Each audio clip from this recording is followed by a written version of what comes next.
श्रीमद शिवयोगी सिद्धरामेश्वर महाराजांच्या चरणी नतमस्तक होऊन मला पक्षश्रेष्ठींनी जो आशीर्वाद दिला, माझ्या कार्यकर्त्यांनी जे मला सहकार्याने, माझ्या जनतेने जे विश्वासाने मला ही जबाबदारी दिलेली आहे, हा माझा सन्मान नाही, ही माझी मोठी जबाबदारी आहे। ती मी प्रामाणिकपणे सोलापूरच्या प्रगतीसाठी नक्कीच पूर्ण प्रयत्नशील असणार आहे। तर सभागृहामध्ये पूर्ण बहुमत आहे, असं असलं तरी सर्वांना सोबत न्यायचं आहे। तिजोरीच्या चाव्या आपल्याकडे असणार आहेत, ते कशा पद्धतीने वाटचाल होणार आहे? 100% सगळ्यांना सोबत घेऊनच, कारण सगळे नेते हे प्रत्येक प्रभागात निवडून आलेले आहेत। त्या सर्व नागरिकांची जबाबदारी त्यांची आहे आणि सोलापूरच्या विकासामध्ये सर्व सोलापुराचा विकास होणार आहे। त्यामुळे सर्वांना घेऊनच ही नक्की तिजोरीच्या चावीचा आपण जे काही वाटचाल आहे त्यांना घेऊनच करणार आहे। काही करता चाकोते परिवाराचा मोठा वारसा राहिलेला आहे, सगळे परिवारातले सदस्य आज सोबत आहेत, जल्लोषामध्ये आनंदी दिसत आहेत।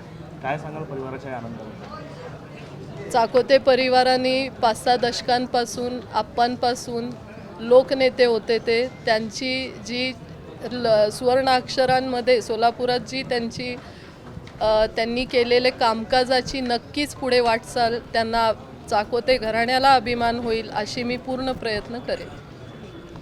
पहिल्या महिला दिनाचं औचित्य साधून जी महिलांना भारतीय जनता पार्टीच्या वतीने जी संधी मिळालेली आहे, जे नेतृत्व करायची संधी मिळाली आणि एक अतिशय महत्त्वाची जबाबदारी की सोलापूर महापालिकेची जे कामकाज आहे, जे बजेट आहे, हे सगळं ठरवून त्याचं कामकाज करण्याची महत्त्वाची जबाबदारी रणजिताताई चाकोते यांच्याकडे पार्टीने दिलेली आहे की निश्चितपणे मला याची खात्री की ते एक चांगल्या पद्धतीने ही जबाबदारी पार पाडतील आणि सर्व सदस्यही त्यांना चांगल्या पद्धतीने विकासाच्या दृष्टीने सर्व सहकार्य करतील असा ठाम विश्वास आम्हाला आहे आणि रणजिताताई चांगल्या पद्धतीने ही जबाबदारी पार पाडतील।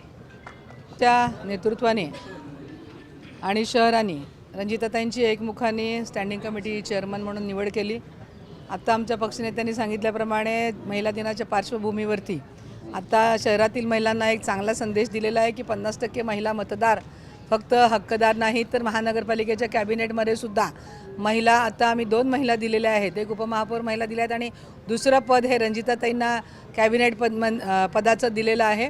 आणि मला नक्की विश्वास आहे की सोलापूर शहराच्या विकासामध्ये सर्व पायाभूत सुविधा देण्याचं काम तर भारतीय जनता पार्टीचे सर्व पक्षनेत्यांसह सर्व नगरसेवक, महापौर, उपमहापौर सगळेजण करतीलच, परंतु महिलांची एक दृष्टी असते शहराचं सौंदर्य वाढवणं, शहरामध्ये मूलभूत सुविधांबरोबर नाट्यगृह असणं, साहित्यप्रेमींच्यासाठी जागा असणं, खेळा, बागा, मैदानं मुलांच्यासाठी, म्हणजे लहान मुलांपासून वृद्धांपर्यंत सगळ्या सुविधांनी सज्ज असं शहर रणजिताताईंच्या माध्यमातून नक्की होईल आणि त्यांना शुभेच्छा देताना हा विश्वास व्यक्त करते की त्यांनी ते करावं आणि ते करतील असा विश्वास आहे। धन्यवाद। जय हिंद, जय महाराष्ट्र।